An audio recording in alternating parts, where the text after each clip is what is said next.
This is the Segovia Show.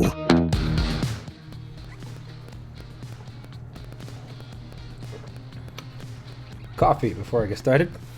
Welcome back, Steven, to YouTube this week.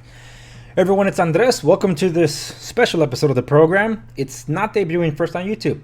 It's debuting for you first, especially for those of you on Gap TV. I've done an AMA before on YouTube. That was about 2 years ago. And I thought, because I have a brand new audience and a bunch of other platforms, particularly here on Gap TV, which is the second largest audience and interaction based on the analytics that I have outside of YouTube, figure, you know what? Why don't I update this thing and address this? So that's exactly what I'm going to do. Because I think people need context as to, well, okay, who is this guy? I like some of his stuff, but who exactly is he? And that's what I like doing. I like to present myself to people. I don't like to hide behind an avatar. I don't pretend to be somebody that I'm not. So just let me give you a crash course of who I am before I start diving into these questions that I'm going to be updating from my AMA from 2 years ago. Because some of them were time specific, so I figured, you know what? Why don't I just update them, fire up the camera, and respond to some of the Gap TV comments too.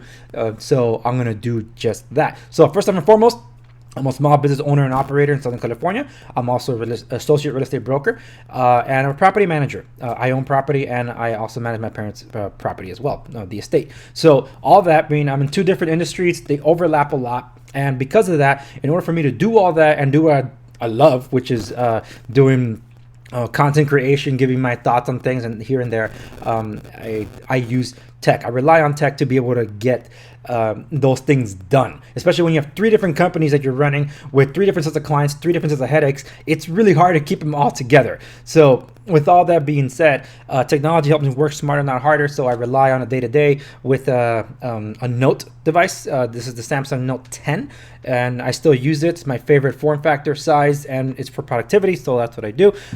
In terms of what I use as a communicator, I sometimes hand off between an Android device and an iOS product, which some of the questions were why I'm using it. So I'll address why I have those later on. That's my perspective. That's where I come from. And yeah, that's what I thought I'd share. Now, let me get through the AMA as quickly as possible. I don't want to make this video way too long, so let's get into it. So first things first, I want to break down, since I'm talking about tech, might as well get the tech questions out of the way first. So one of the questions I got during the AMA is, what computer do you use on the go? At the time when I was asked this, I used the Pixel book, the Chrome Pixel book from Google. That was great. Now, I don't really rely on a computer per se. I do, as of this year, have my first MacBook Pro. My wife is the one that's all into Apple. I'm not. I've never cared for iOS. It's just been so annoying. But in terms of leveling up my content creation, I had to make a decision, and I'm actually still learning the ropes of Mac OS to be able to use it. So I'm using an older MacBook Pro to be able to do that. Now, I do like that it communicates very well with an iPhone, and I'll address what this is because one of the questions too that I got at the time. And so they talk well to each other in their ecosystem. So I'm like, well, okay, I was intending for social media. I do use the iPhone for shooting quick videos and things. So it makes it easier to process with Mac OS in that respect. So that's helped out. But almost all my videos that I generate like this are not done on Mac. They're done on Windows. So for my desktop, it is a Windows PC. And because I'm always transferring things between phones and things, this is the best way for me to work. That's also why I dual boot the Mac OS. I installed, using Boot Camp, I installed Windows on it. So it is running Windows 10, and I use Windows on it most of the time instead of Mac OS. So I'm still not using it for Mac stuff, but I'm still trying to leverage this program called Final Cut Pro. A lot of the influencers use it. One of them finally convinced me. It's Michael Fisher. He's actually the one that got me started on the show, like to motivate me to start my own channel. And like his words, I took them to heart. I'm like, all right, fine, I'll do it. Thank you. And yeah, so that's the long and short of it. Mr. Mobile on YouTube for those that are interested. Okay, next question over. There you go. What are you doing with an iPhone? Oh man, look, I've been called a lot of things, especially being straight Christian conservative. I've been called a lot of things over the years. This year have been a doozy though. I've been called an Apple fanboy.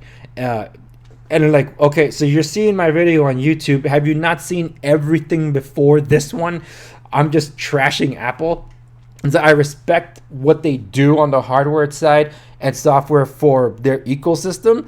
What I hate is that you got to be all in, rank and file. You don't have a voice. You don't have your independence. You're giving your soul to them to be able to enjoy their services. So I've always talked about that. Like, I respect what they do for those that are all in on the Apple sphere. That's how they get you, because a lot of people that try to make the transition over to Android, they relapse. They're back on Apple, so it's really hard to pry them away. The closest one that can kind of give you an alternative to all that with an ecosystem type of thing is Samsung, and they're still not quite there yet, but they're the closest thing to it. But anyway, that's something else. iPhone, because of the Apple Watch. I've said this repeatedly, and I'm actually going to touch on this later because some of the questions are with respects to personal. And I'm actually going to be redoing an episode that I did a couple of years ago, also talking about the transaction that almost killed me in real estate. So that was the beginning of me getting a wearable. That was about, oh my goodness, maybe 8 years ago now. Crazy.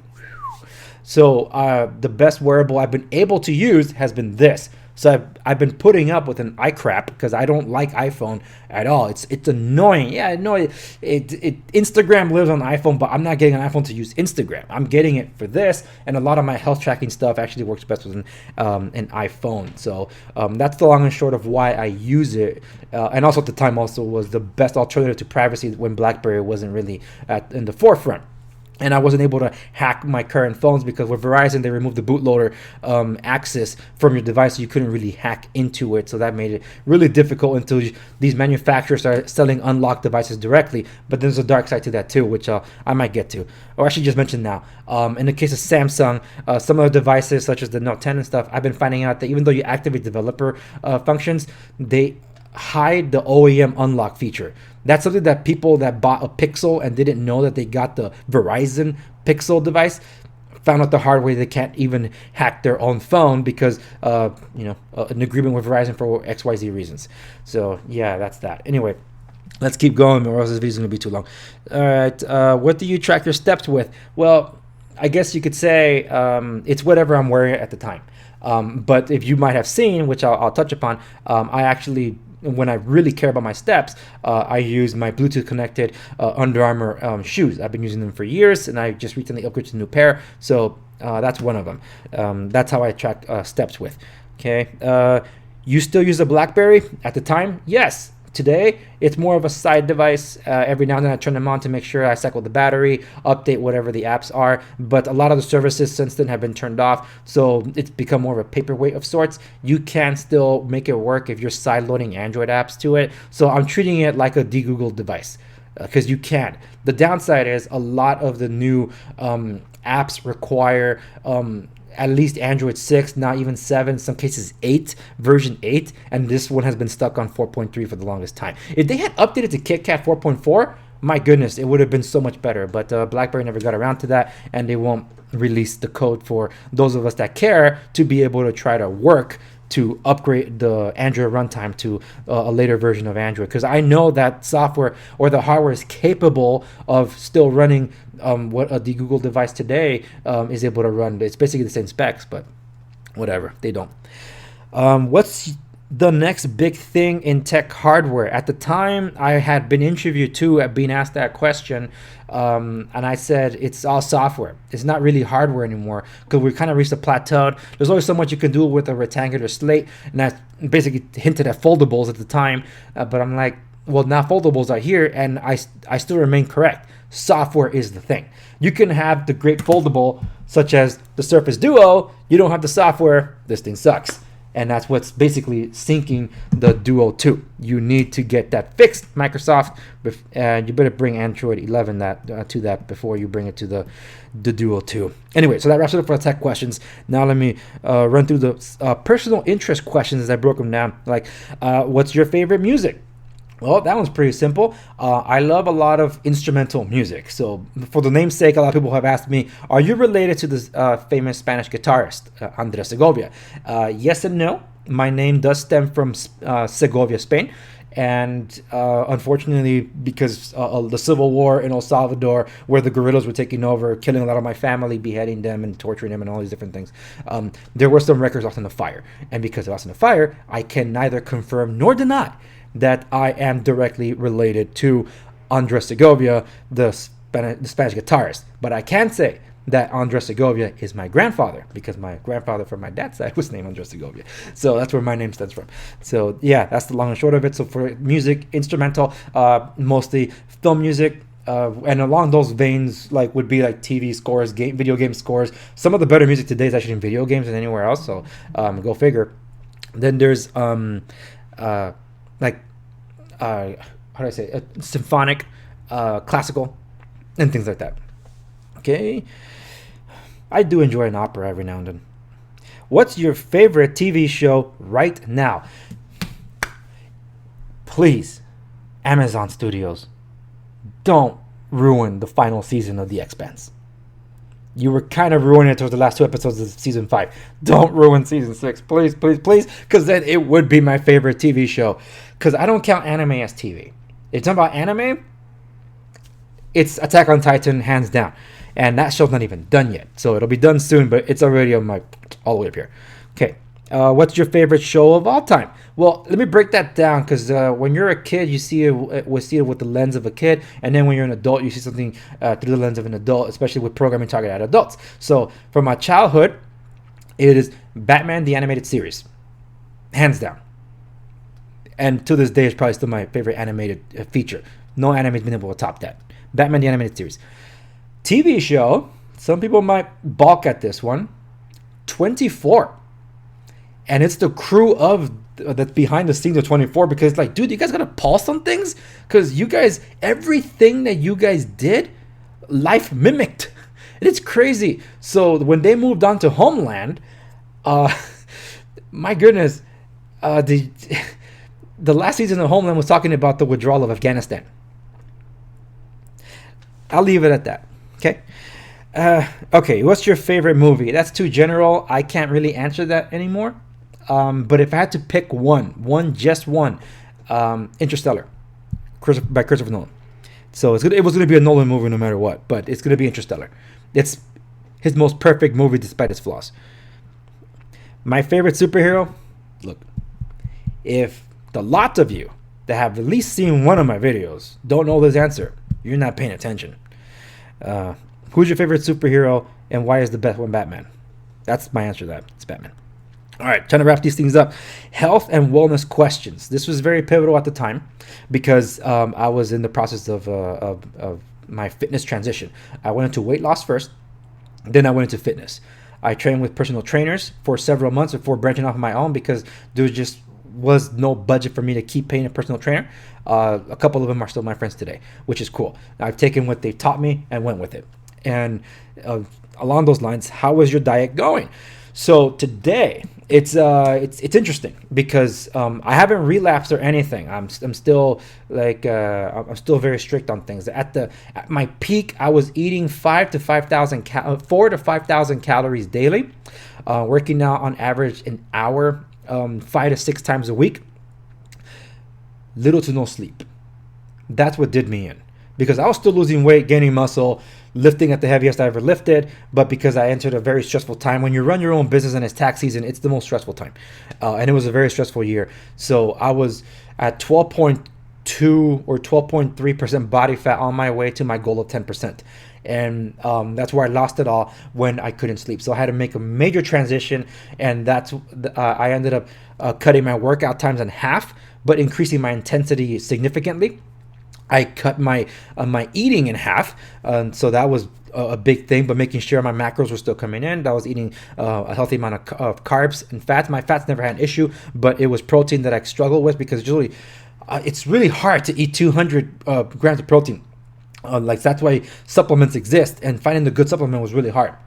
I actually rely now a lot on supplements, clean supplements from TB12. That's Tom Brady's health sports and health nutrition thing.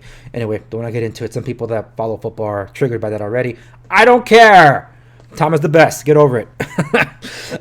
So how often do you go to the gym? As of the past 2 years, it's a home gym. I've been investing to keep growing my home gym, and I use resistance bands, looped handled resistance bands. I got power blocks that are adjustable up to 50 pounds per hand as dumbbells, curl bar, dumbbell. a barbell. I got a dip bar, chin up bar, and all that, and it's all collapsible. So I'm able to do that from home, fitness balls and Bosu balls as they call them, and other things, kettlebells, sandbags, and things. And all of that fits in, most of it fits in my closet, which is really, really cool. So it took some time. When lockdown happened, it was really hard to get a hold of some of the power block stuff, but I did end up getting all that, and I've been able to work from home. So with respects to how my diet's going, though, because I'm answering two questions here, the downside is as I pushed harder, I ended up getting injured. And my injury, I had to work around that. I actually rehabbed a little bit with the TB12 system to get healed faster after my first injury. So when I got re-injured, I was able to recover faster. So I injured my knee, and then I injured my other knee after that one recovered. So doing my lower body work was a lot more difficult to do because, well, how could you if you're injured? So I was only able to do upper body, which almost means nothing to me as someone that's historically had a hormonal imbalance. So to develop testosterone, you gotta work the lower body. And not being able to do that made it really difficult for me to show. So when I worked on my personal trainers, pumping iron and all that, and taking the before, after pictures and tracking my eating, and they saw like, dude, you're solid on your eating, your work ethic is solid, you were getting better sleep and all that. So to show, to go from one picture to another months later, and it's showing that I didn't gain much of any muscle whatsoever, even though I was doing everything to the beat.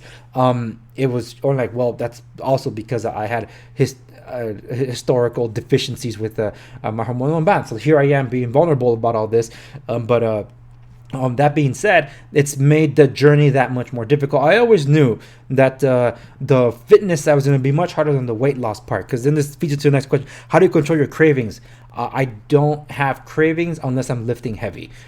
So when I lift heavy, the body just wants everything. Like, give me that cake. I'm like, well, I don't like that cake, because normally when I have things that are not good for me, I end up hurling. I literally throw up and my body just rejects it. I have not been able to enjoy a Mexican Coca-Cola since I lost weight, and that sucks because I used to love it entirely, and now like, oh man, I can't believe I used to drink this like crazy. So that one's out the window. Okay, how did you lose weight? Well, how I lost weight, I did 1 month on my own. A dear friend of mine, considers a sister, and she she was coaching a weight loss program. So eventually, after 1 month, I dropped about 5 pounds. So then I joined her program to be coached, and I told her, I'm going to be your best testimony ever. And I ended up losing, in total, 80 pounds. So about 75 on the program, 5 on my own. Sorry, I hit the microphone there. So I ended up losing 80 pounds overall in a span of, what was that? April, May, June, half of July. So yeah, in 3.5 months, I dropped 80 pounds. I was that serious. So people got scared, like, oh my goodness, he's starving to death. His wife is not feeding him or punishing him or whatever. Like, no, I purposely wanted to lose all that so then I could be in that transition. I could be in a weight loss state as I'm transitioning over to fitness. So then as I start reintroducing foods, because it's really hard if you're going to get into fitness and try to cut down food, because I found that you start getting cravings when you're working out because the body's to replenish what it doesn't have. And I'm glad I did it that way, because that's how I've been able to master not giving into my cravings. So for a couple of years, I basically went almost let me rephrase. For 2 years, no added sugars, and I also try to stay away from natural sugars too, until I was told, no, natural sugars are good for you. It's just the added sugars are the ones that are bad for you. It's like, well, that's true. So then I had to change my mindset a little bit. So I'm a coachable guy. So I kept getting coached. So how long did it take? I think I already gave the answer. And I kept losing weight as I was gaining muscle. So I was looking forward to that. But then, as I told you, my journey hits those snags. And I've actually just about a month ago been able to recover from a shoulder injury. So now I'm able to do push-ups again. That's how it's been. I keep pushing myself. I hit a wall. I regress, but then I'm like, no, I'm still gonna go at it. But I find ways around to work around my limitations. So I don't. It's like I get beaten down, but I don't stay down. I get back up and keep going. That's all it is. Hashtag keep going. So either you be defeated or you don't. So the long and short of my weight loss was that I've done diets and sessions where I lost weight and all that. But this time when I did lose that major weight was when I put it up to God, and I told him, Lord, I want to put this on the altar here. I want to focus on you. I want to cleanse myself of the world because of my physical condition was reflected in my spiritual condition, and that's how I went about it. And it was an incredible spiritual experience. And after that's when the enemy found new ways to attack. Like, my goodness, and it felt like it would never end. But that's why I keep going. It's like getting injured. It kind of felt like my spiritual journey with the Lord, where it's like, well, I screwed up. Like, well, don't stay there. Get back up and keep going, or else you go back to the world and do the worldly things and lose your salvation, because you can lose your salvation. And you want to get into that with me, then fine. We'll talk about some other time, but I don't want to discuss the doctrinal things at this moment. I just wanted to go over all that. So as I'm running out of time here, the comments that I wanted to respond to on Gab, I actually pulled it up here on my computer with respects to some of the posts to my recent tech videos that I put up on Gab. So besides the insults that I got, the feedbacks that we're generally getting on my the unboxing the Samsung Fold 3 was for the next video, show usage.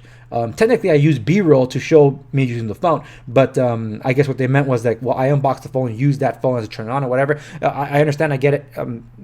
I normally do that, but I was not in my studio. I actually just got home from vacation to find these boxes waiting for me, and I told my kids, Mija, you pick up the camera. I'm going to open this right now. I want a raw reaction. So if the videos look a bit amateurish, I don't apologize for it, because those were my real reactions at the time. So if you, I'm actually going to touch on a little bit after I respond to these other comments. So the other ones were in respect to Tenet. So my movie review about Tenet, some of them were like right on, spot on. You addressed my concerns, some kind of clarity. Other ones were like, yeah, I don't give a chance for that movie. I get it, it's fine.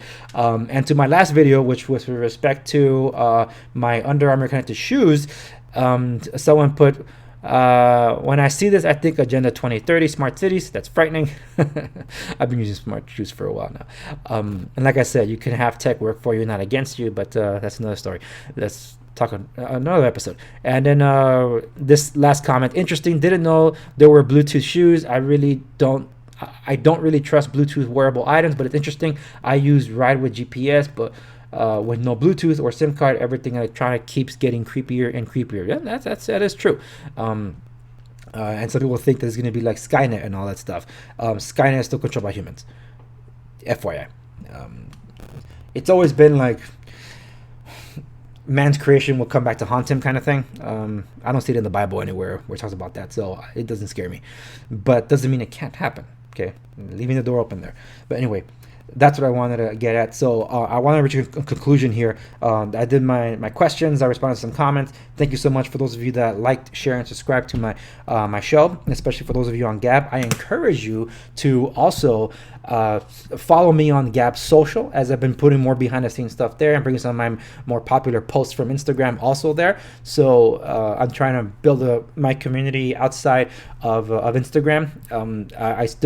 I still post on Parler because, just feel like I have to. But Gab is where I've been putting more things because I can schedule a post there, which I wish I could do for the video side.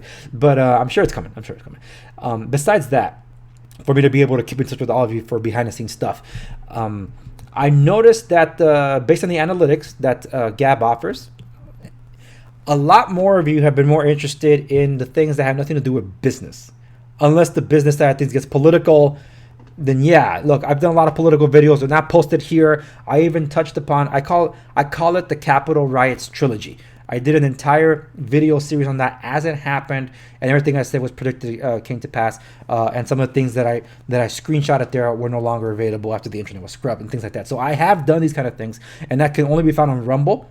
I haven't posted that anywhere else, but there's other things that I've done, and I noticed that people like that kind of stuff, but Look, I don't want to do all podcasts all the time. It's like, if I post it here, you already know, because you have a lot of other content creators that are posting the same thing. So I feel like that's not, I want to offer you something new. And for those of you that seem to be enjoying the tech things and even the movie things, and maybe even the soundtrack things that I teased upon a few weeks ago, if you like that, then I'm actually going to be sticking to bringing those things over here.